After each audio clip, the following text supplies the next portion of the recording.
እናቴ የመዘገበችውን ደግሞ እስቲ እናትሽ የመዘገበችውን ልበይና እዚህ ጋር እሱ ከተናገራቸው ውስጥ ኤክስ ራይት አደርጋለሁ እኔ። እሺ ቆይ ለምን ይሄው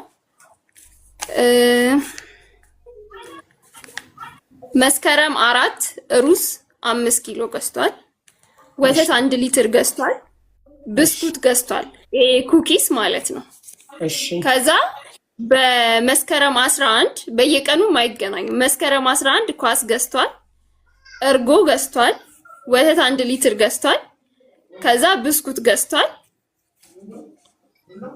ፓምፐርስ ገዝቷል። 2 ፓምፐርስ ገዝቷል።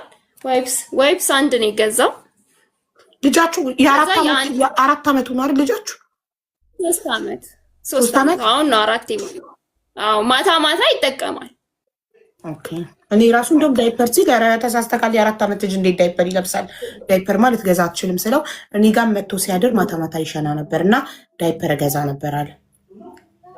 እሺ ከዛም በኋላ ስጋ ግማሽ ኪሎ ስጋ ግማሽ ኪሎ አጥንት ገዝቷል። እነዚህን እንዳለ ካስቤዛ ጋር አጠቃቅልኳቸው። አይ እንትን ልበል ኦሬዲ አልቋል፣ ብዙ አይደለም። እሺ ከዛም በኋላ ደግሞ 1 ሊትር ወተት በተደጋጋሚ ገዝቶለታል 5 ጊዜ ምናምን ነገር ፓውደር ወተት። ከዛ ግን ፓውደር ወተት ገዝቷል ትንጥዬዋንና ከዛም በኋላ ይሄ 1 ኪሎ መሰለኝ።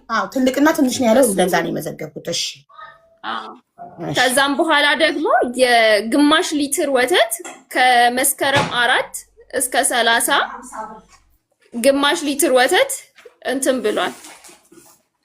ከዛ ደግሞ በሻንጣ ሙሉ በፌስታል ሙሉ ቦንዳ ልብስ ይዟል። 17000 ብር የደመረው ማለት ነው። 17000 ብር ኢንቨስት አድርጌ ዩቲዩብ ቪዲዮ ሰራው ያለው ላይ።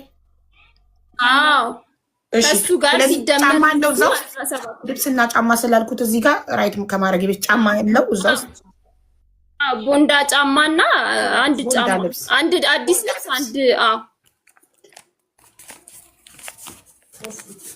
እሺ ቦንዳ 3 ነው። እሺ የትምህርት ቤት ክፍያ ከፍሎ ያውቃል? 1 ወር የጥቅምት 2500 ብር የትምህርት ቤት ክፍያ 1 ጊዜ ብቻ ነው የከፈለው። 1 ጊዜ ብቻ። ኦኬ እሺ እንትን 4000 ብር በወር ይሰጥ ነበር?